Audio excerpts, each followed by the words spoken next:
Greetings, I am Mr. Dear, coming to you on a wet winter evening here in Tokyo. The storm is blowing quite loudly outside, but I am, for the moment, warm and dry, as I hope you all are too. Stay warm, and maybe have a cup of tea. Tea. We all drink it. It comes from the tea plant, appropriately named. It comes in two varieties, the China plant, and we can all guess where that lives, and the Assam plant, which has larger leaves. The Assam plant, obviously, is from Assam, a region of eastern India just south of Bhutan. The tea plant is evergreen and flowering.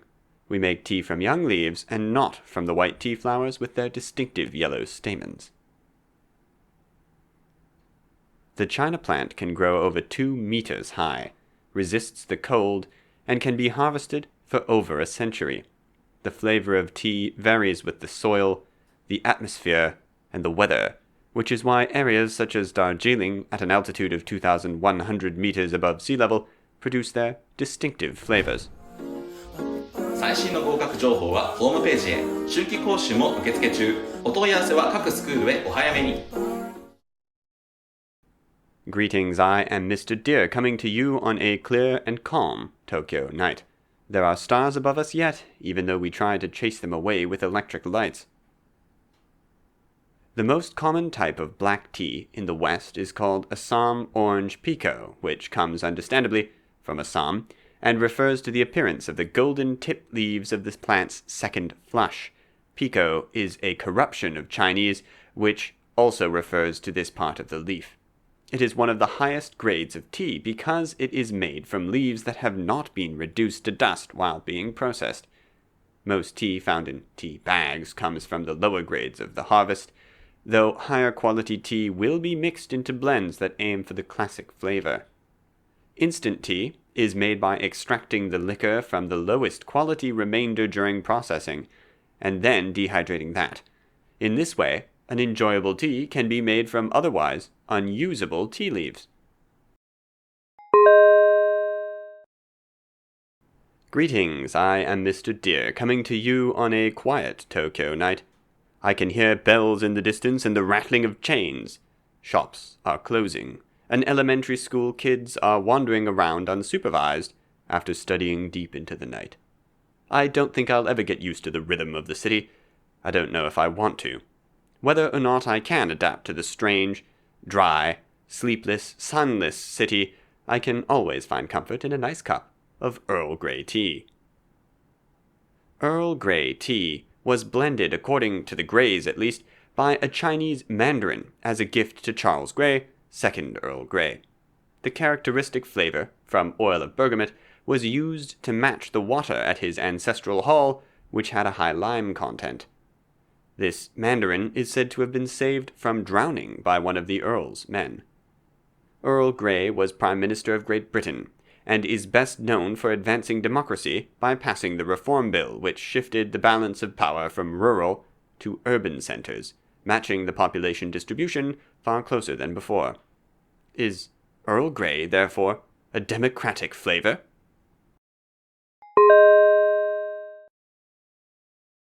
Greetings, I am Mr. Dear, coming to you on a hazy Tokyo afternoon. I hope it isn't pollution that's keeping me from seeing Mount Fuji. You know, I have only seen Mount Fuji once, if I don't count the times I spotted it through the window of a Shinkansen, and I live right next to a park with a Mount Fuji viewing platform. As a Canadian, I am still not used to the air here. But I am used to Earl Grey tea. And what does that have to do with Japan? Well, as we know, the 2nd Earl Grey was the eponymous Earl Grey of tea fame, and his grandson, the 4th Earl Grey, was Governor General of Canada in 1907, at the time of the royal visit from Japan. Prince Fushimi made a tour of the country that took him past large trees and grand hotels. It was the first official royal visit to the nation's capital. The Canadian Football League awards its champion team the Grey Cup, and this cup is not only actually grey, but donated by Earl Grey. I think I have a photo somewhere of my dad holding it. Earl Grey.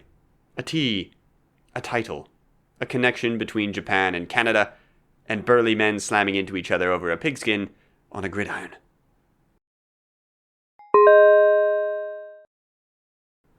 Greetings, I am Mr. Dear, coming to you on another sunny Tokyo day.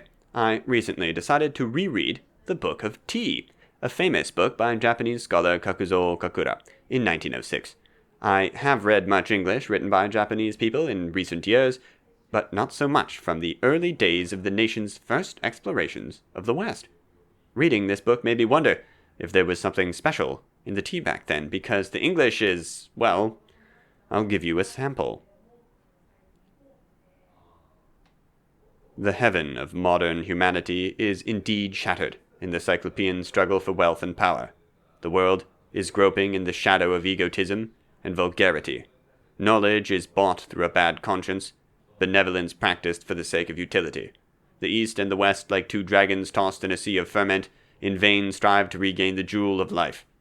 We need a Nuka again to repair the grand devastation. We await the great Avatar. Meanwhile, let us have a sip of tea. The afternoon glow is brightening the bamboos. The fountains are bubbling with delight. The soughing of the pines is heard in our kettle. Let us dream of evanescence and linger in the beautiful foolishness of things.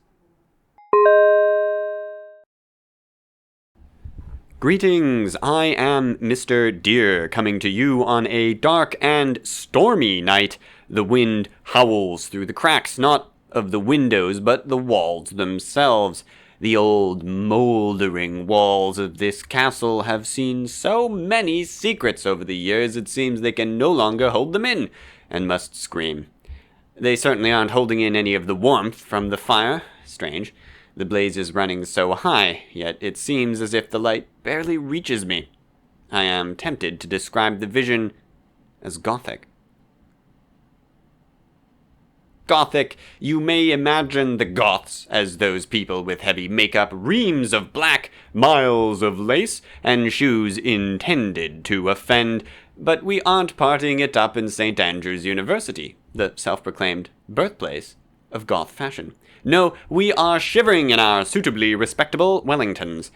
Yet our Goth friends are not entirely wrong in their choice of fashion. Many of them favor a distinctly Victorian aesthetic, a time when Gothic architecture was on the up. If only this castle was Victorian, it might have been less leaky. Greetings, I am Mr. Dear, coming to you live, or so I hope, from the Dungeon of Castle Dower. At least that's what I call it, considering how poorly insulated the place is. You would expect the massy walls to retain some heat, but all those secret passageways render this place unstable and drafty. That is why I have retreated down here, where the echoes of tortured screams and clanking chains continue to reverberate through the air. This place would be an insult even to the original Goths, a barbarian tribe that fought the Romans. Not that they have much to do with the Gothic I'm dealing with other than barbarity. In fact, Gothic architecture and script is a product of a golden age. The pointed arch allows for high, vaulted structures with thin walls, unlike the heavy and dark buildings reliant on the semicircular Roman arch. The Gothic churches, like Notre Dame, ought to indicate the possibilities of the style. It turns heavy stone into a heavenly forest that seems just on the verge of liftoff. No, they weren't built by aliens.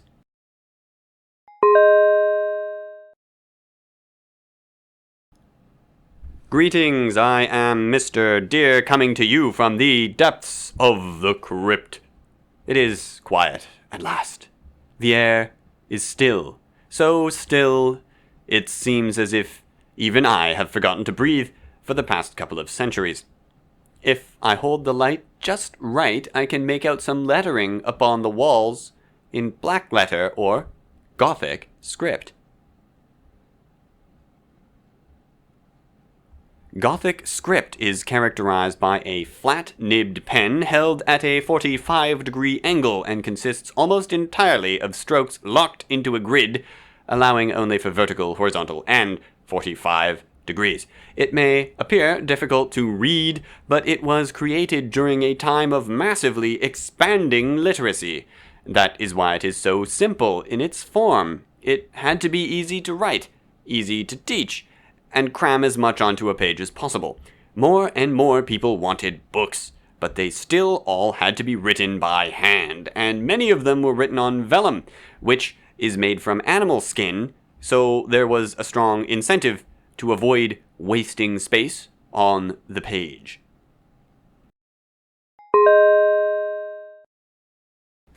Greetings, I am Mr. Dear coming to you from... but let's not worry about that. I believe I was telling you about the light and genius of Gothic architecture, and the widespread learning of Gothic calligraphy. Why, then, is it so dark? Because of the Enlightenment, of course. The reason the style is called Gothic is because of the Renaissance. A bunch of Italian guys decided to revive the ancient Roman and Greek styles. As such, they considered the French-style buildings to be pure barbarism. Hence the name Gothic. It was an insult. To some degree, it stuck. When people began to tell horrid lies about the medieval period, mostly so they could feel better about themselves, they would libel their ancestors and call it Gothic. Once these people became old, their children rebelled against them, just as they had rebelled against their own fathers, and Gothic became cool, in a dark, brooding, nobody knows how dark I really am kind of way. Greetings, I am Mr. Dear, coming to you from the far side of a mirror, buried under vegan leather, and attempting to escape from the crushing existential dread of angsty fantasies. I think there are a few ghosts here too, but they appear to be trapped under an avalanche of eyeliner, so we are rather fellow sufferers than enemies. Horrid tales, to tell about how much better we are than the past, turned into horrid tales that tell about how wonderfully horrid things could be. And then the British Empire made it global.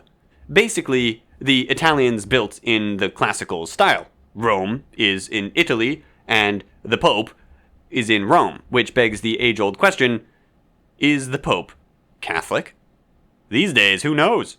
But the British weren't. They weren't Catholic, and they were going to prove it by building in a non-Roman way, in a Gothic way. Tall, thin, pointed arches became the emblems of industrial Britain and railway stations around the world.